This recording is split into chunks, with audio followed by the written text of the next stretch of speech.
दिवाली आई शरण युग लाई, देवी देवताओं की दुनिया है आई। ओम शांति। सभी भाइयों को बहनों को दीपावली की बहुत बहुत हार्दिक शुभकामनाएं। आज धनतेरस का दिन है और धनतेरस पर विशेष हम सभी श्री लक्ष्मी जी का आवाहन करते हैं और लक्ष्मी जी के आवाहन के निमित्त सबसे पहले पूरे घर की सफाई करते हैं ताकि श्री लक्ष्मी जी का आवाहन हो सके। उसके बाद व्यापारी लोग अपने पुराने चौपड़े को समाप्त कर नए चौपड़े को आरंभ करते हैं और उस नए चौपड़े पर लिखते हैं शुभ लाभ। स्वास्तिका निकालकर श्री गणेश करते हैं नए चौपड़े का, ताकि आने वाले साल में कोई भी प्रकार का विघ्न जीवन में व्यापार में अनुभव न हो। तो इस तरह से धन की देवी श्री लक्ष्मी जी का विशेष पूजन करते हुए धन धान्य से संपन्न रहने की कामना रखते हैं। वास्तव में इसके पीछे बहुत गहरा अर्थ है। अर्थ यही है कि सबसे पहले सफाई जो करते हैं अर्थात शुद्धि की आवश्यकता है। घर की सफाई से भी ज्यादा आंतरिक शुद्धि की जरूरत है। हमारे मन वचन कर्म की शुद्धि, बुद्धि की सफाई करने की आवश्यकता है और दृष्टि वृत्ति की शुद्धि रखना जरूरी है। मन की शुद्धि के लिए हम अपने मन से नकारात्मक विचार, व्यर्थ विचार को दूर करते हुए मन में शुद्ध सकारात्मक विचार का आवाहन करें। वाणी की शुद्धि के लिए वाणी में निर्मलता, सुमधुरता और कर्म की व्यवहार की शुद्धि के लिए संस्कारों में श्रेष्ठता,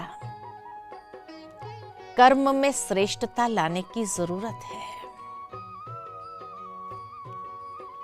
बुद्धि को स्वच्छ करे अर्थात जो मन के अंदर अनेक प्रकार के नकारात्मक विचार होने के कारण बुद्धि का फोकस हमारा धुंधला हो गया है।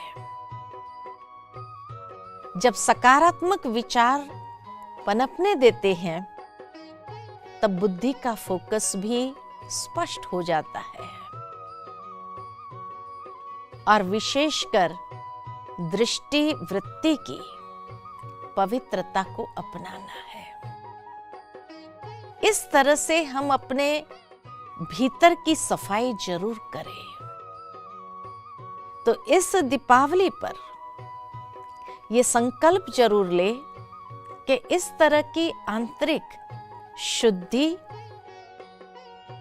हमारे मन की शुद्धि जब ले आएंगे तो नेचुरल है कि परिवार के अंदर आपसी व्यवहार और संबंधों में सुमधुरता जीवन के अंदर आने लगेगी और उसके बाद बही खाता वास्तव में एक सिर्फ व्यापारियों के लिए नहीं है, लेकिन हर इंसान के जीवन के कर्मों के चौपड़े उसमें बहुत सारा ऊपर नीचे हो गया है। उधारी जमा हो गई है। तो इस दीपावली पर हम पिछले सालों में जिससे भी कुछ अनबन हुई, कुछ मनमुटाव हुआ, कुछ अनेक प्रकार के व्यर्थ की भावनाओं को जागृत किया, उन सब को समाप्त कर हिसाब किताब को चुकतू करते हैं और नए बही खाते को आरंभ करते हैं। अर्थात हम अपने रिश्तों में बहुत सुंदर भावनाओं का आवाहन करते हुए शुभ भावना, शुभ कामना हर संबंध में प्रवाहित करते हुए नए चौपड़े को आरंभ करते हैं।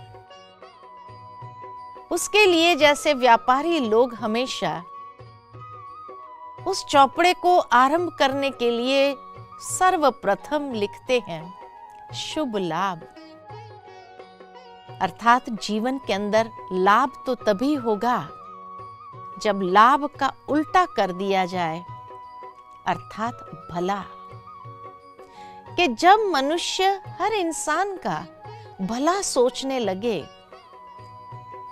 जब हर व्यक्ति के प्रति भलाई के शुद्ध संकल्प हमारे मन के अंदर पनपने लगे, शुभ भावना, शुभ कामना की सरिता हृदय से बहने लगे, तभी तो शुभ लाभ होगा।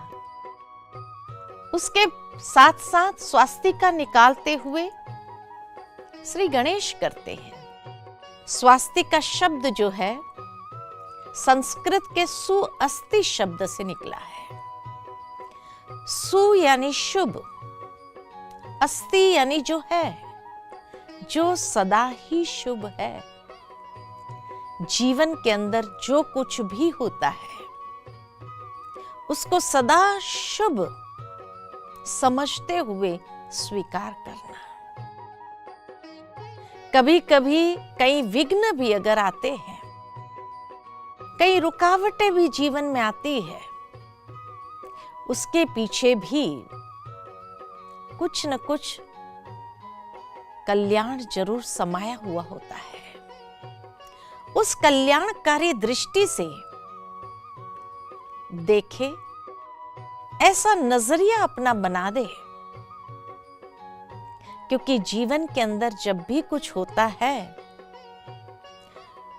तो बुरा तो कुछ होता ही नहीं है, हमेशा शुभ ही होता है, कल्याण ही होता है और कुछ नहीं। तो हर परिस्थिति जीवन में कोई ना कोई अनुभव प्रदान करके जाती है। कोई ना कोई विघ्न भी अगर आता है तो वो भी जीवन के अंदर कोई ना कोई सीख देकर जाता है, तो लाभ ही हुआ। और इसीलिए विघ्नों को विघ्न की रीति से न देखे, रुकावट की रीति से न देखे, लेकिन उसमें जो सीख ईश्वर हमें देना चाहते हैं, उस सीख को सीखते हुए आगे बढ़े। यही बही खाता नए दृष्टिकोण के साथ हमें आरंभ करना है। और फिर कहा जाता कि श्री लक्ष्मी जी का पूजन करते हैं, आवाहन करते हैं, ताकि धन धान्य से संपन्न हो। परमात्मा ने हमें सबसे बड़ा धन अगर दिया है, वह है ज्ञान का धन, दूसरा सद्गुणों का धन, श्रेष्ठ संस्कारों का धन, श्रेष्ठ चरित्र का धन। इससे हम अपने जीवन को पूर्ण करें, संपूर्ण करें। क्योंकि जैसे कहा जाता है, आज संसार में गरीबी अगर है तो स्थूल धन की खाली नहीं है, लेकिन हर इंसान के अंदर श्रेष्ठ चरित्र की गरीबी आ गई है, श्रेष्ठ संस्कारों की गरीबी आ गई है। तो परमात्मा सद्गुणों का धन देते हुए हमको श्रेष्ठ चरित्रवान बनाते हैं। हमारे संस्कारों का नवीनीकरण करते हुए श्रेष्ठ संस्कारों से जीवन हमारा सुंदर हो जाए, ताकि श्री लक्ष्मी का आवाहन खाली घर में नहीं, अपने जीवन में कर सके। श्री लक्ष्मी का आवाहन करना अर्थात श्री लक्ष्मी के जैसे श्रेष्ठ लक्षणों का आवाहन करना। और जब ऐसे श्रेष्ठ लक्षणों का आवाहन करते हैं तो नेचुरल है, आत्मिक ज्योत सदा जग जाती है। और इस तरह से अगर घर घर में इस धन धान्य से संपन्न जब लोग हो जाते हैं, हर आत्मा इसका अनुभव करने लगती है, तब सच्ची दिवाली सही स्वरूप से मना सकते हैं। तो आज इस महामारी के समय में जब चारों ओर सूक्ष्म श्रेष्ठ भावों के साथ हम दीपावली अपने घर के अंदर मनाएं, तो सदा सुरक्षित भी रहेंगे और सदा ही अपने आप को उस परमात्मा के साथ जोड़ते हुए स्वयं को सशक्त भी करेंगे। तो ऐसी शुभ दीपावली आप सबको बहुत बहुत मुबारक हो, मुबारक हो, मुबारक हो। धनतेरस की बहुत बहुत बधाई हो। सदा शुभ लाभ से अपने जीवन को भरपूर करें। ओम शांति।